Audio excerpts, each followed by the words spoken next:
All right, sorry for that break, everybody. I got a phone call on my phone, and apparently that disrupts the entire recording. All that I was going to kind of say about that. Again, I was saying that fight should have been a draw. If I had to pick somebody gun to my head, I would have chosen Romero. The last thing I kind of want to say is, I don't even know if I want to get into it. It's just like the numbers. I was going to go into the numbers about, I'm not going to go into every round, but like first round, Izzy landed 2 of 11 strikes. Romero landed 4 of 6. In the third round, Izzy landed 12 of 30. Romero landed 9 of 13. In the fifth round, Izzy landed 12 of 29, and Romero landed 14 of 33. I mean, those are sad numbers, man. Those are sad numbers. I think that they said like there was only like Romero only landed like something like 40 something shots the entire fight. Those are just sad numbers. 50% of the shots of Romero's shots were to the head, and 29% of Izzy's shots were to the head. The rest were to his leg. So I think at the Paulo Costa fight, he's gonna attack Izzy. He's gonna do what Izzy is best at. He's gonna play into Izzy's game. He's gonna come at him, and he's probably gonna get pieced up. Unless he throws a bunch of overhands and looping hooks, because Izzy has not proven to really be able to handle those. So now let's get on to the best fight. Let's get on to the real fight. Joanna Jędrzejczyk versus Zhang Weili. That fight. I mean, I've heard everybody mention how like it was the best fight in women's division. It was the best fight in women's history. I'm going to go on record right now and say, for me personally, that was the best fight I've ever seen. For me personally, that is the best fight I've ever seen. That could have gone either way the entire fight. There was never a moment where you really felt like anybody was running away with the fight or getting the better. It was nonstop, back and forth. Both people taking risks, both people taking chances, both people putting it all out there, and it was a hell of a fight. It was, hats off to them. That was amazing. That was, man, that was such a good fight. A lot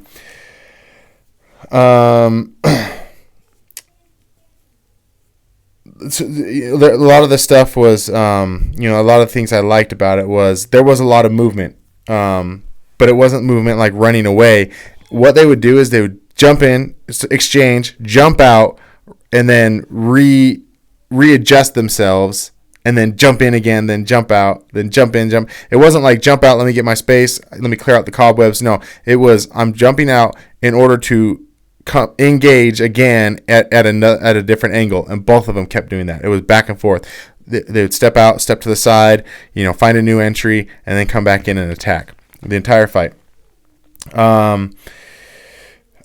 Let's see. I'm having a hard time reading my writing here. There wasn't a lot of defense. Both of them were taking shots. Both of them were eating shots at the very beginning of the fight. Early on, Zhang Weili gets her eyes swelling shut. Her face is really red. And then by the end of the fight, Joanna Jędrzejczyk has the world's biggest hematoma. It looked terrifying. It looked so scary. Like, she did not look like herself. She looked like an alien, and that's not to disrespect her. That's to show how freaking tough she is. She was, so many fighters would have been like trying to get out of that, because she mentioned that she felt it. She knew it was there. She kept reaching up and touching it. And you can tell. How often do you touch your face? You can tell when you have a little bump. Could she tell that she had another freaking head sticking off the front of her face? Like a whole other head? That was crazy. And she just kept sticking with it. I do believe that was really what slowed her down, because you can't imagine the pressure that's building up in your head at that moment, and just like probably the pain that comes along with it. There's got to be a lot of detractors to that are just causing a lot of I don't know if that's the right word. A lot of factors that's causing you to just rethink a lot of things. Rethink, exactly. Do you really want to come in again and exchange again and get hit again in the head? Because you're going to. You're not like when you're working how to slip a punch. You're just trying to, most fighters just try to slip a punch just barely. And they know what size their head is, and so they know just how far they have to move. If you have a whole other head growing off, you can't. Your distance is off in that spot, so pretty much every time she punches, you're going to get hit because you can't. You have to either do big movements, and if it's late in the game and you're exhausted, that's going to be hard to do. You can't really do big movements, but your little small movements don't really work either because now you've got something else that's getting in the way of that. So, man. Craziness. Hey baby. Hi. Nana wanted a baby. Okay. My little girl. Thanks, baby. Hey, will you shut the door? Yeah. Thank you. Love you. Love you.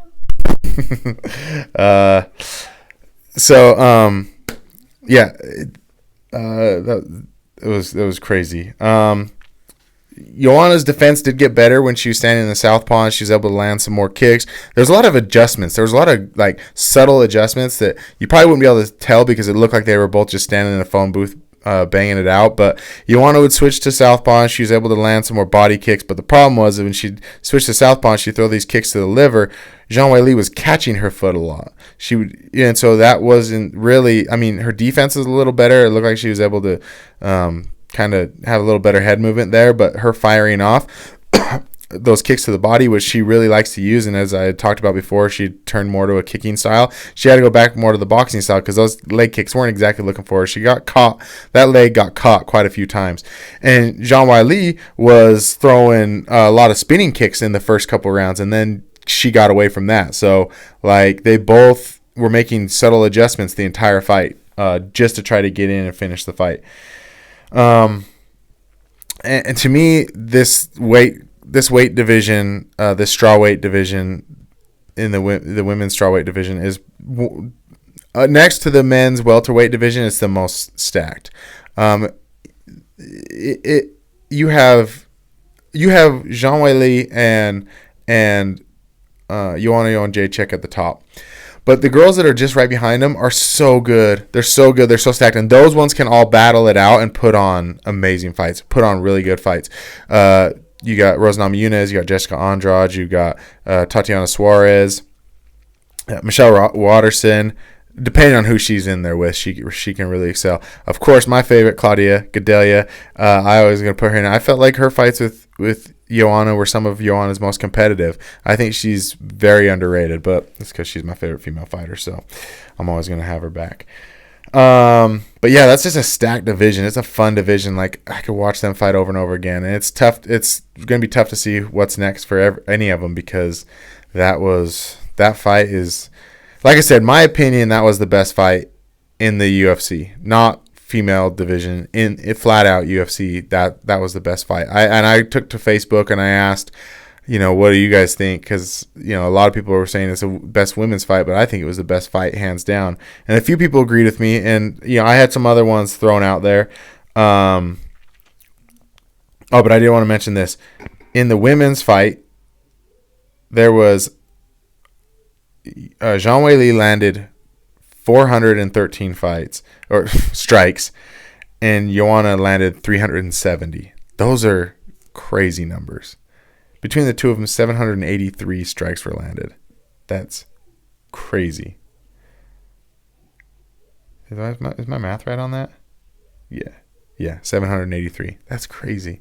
That's insane. That is such high level, high volume striking. Dude.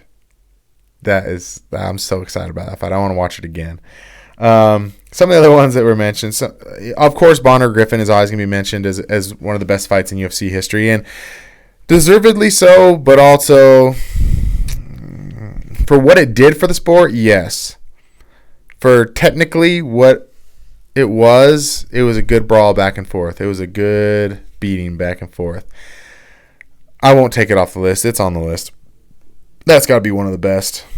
It's probably not the best, but definitely one of the best.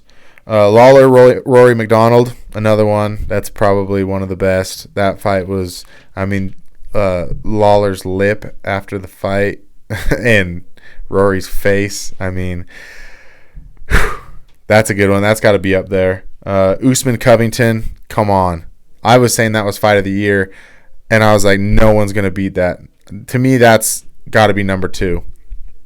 That fight was beautiful. That was such a fun fight to watch. I still think Joanna and Weili. And this is probably because it's fresh. I just saw it. I just watched it last night. So I did say, like, listen, guys, I may be in 2 weeks being like, okay, calm down about this fight. There's another ones. But as far as right now goes, I don't think there was a better fight. There's a better fight.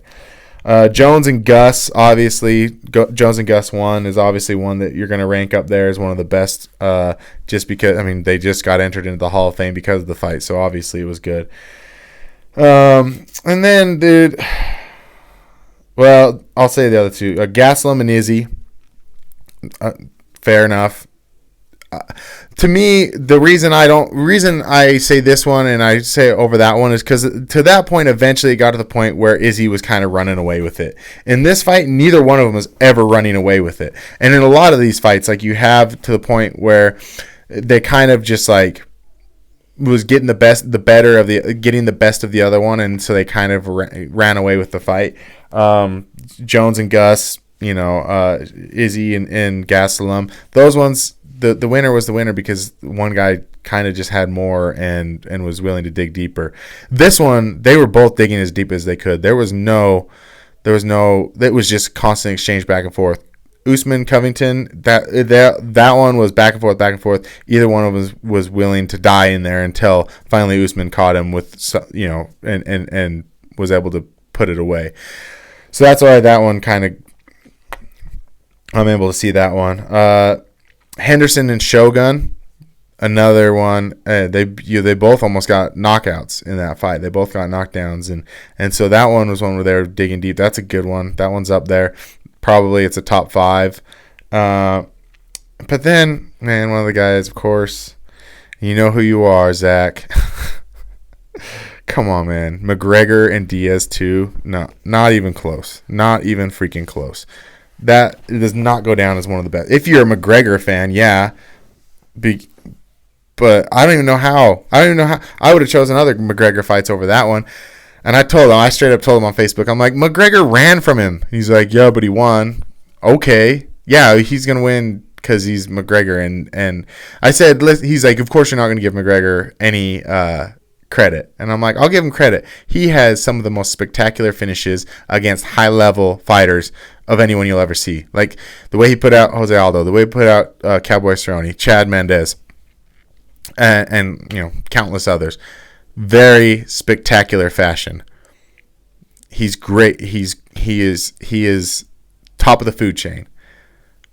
But that second fight with Diaz, he didn't win that fight, in my opinion. That was garbage. He should have never won that fight. So to say that's one of the best fights in history, it was him throwing as hard as he could, and then Nate starting to run away with it, and then 2-3 rounds of McGregor running around the ring trying to get out as fast as he can. Like, come on, bro.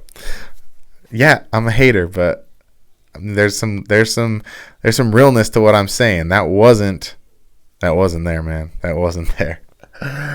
But good for you. Of course, I know McGregor fans always have to throw his name out there every chance they get because, how dare we ever forget about the great Conor McGregor? How dare we ever suggest that anybody could ever do anything other than Conor? So, I love you, Zach. You're welcome to come on the show anytime you want and talk McGregor with me. I'll put you in your place, but you're always welcome, my friend. I love you, man. But yeah, that co-main event, if not the best fight in UFC history, top 3. If not the very best, top 3. You have to say that. I can't see anybody who, at least the top 3, I can't see any other fights that jump above that. So, anyways, that's all I got for you. I'll try to do other breakdowns of the other, some of the other fights. There was some really impressive stuff. Like I said, Neil Magny, awesome. Great to see him back in action. So, April 4th, the next fight card for Still Fist Fight. You can find us on Instagram at Still Fist Fight. You can find us on Facebook at Still Fist Fight Night. You can find this podcast on YouTube And when I do my interviews with the Still Fist Fighters, you can find us on iTunes and iHeartRadio app. And that's all I got for you, everybody. We're always looking for sponsors. If you're looking to spend some money and support local, or just support people going out there and doing what they love, like me doing this podcast, you know how to get a hold of me. But until then, be good to yourself, be good to each other. I love you.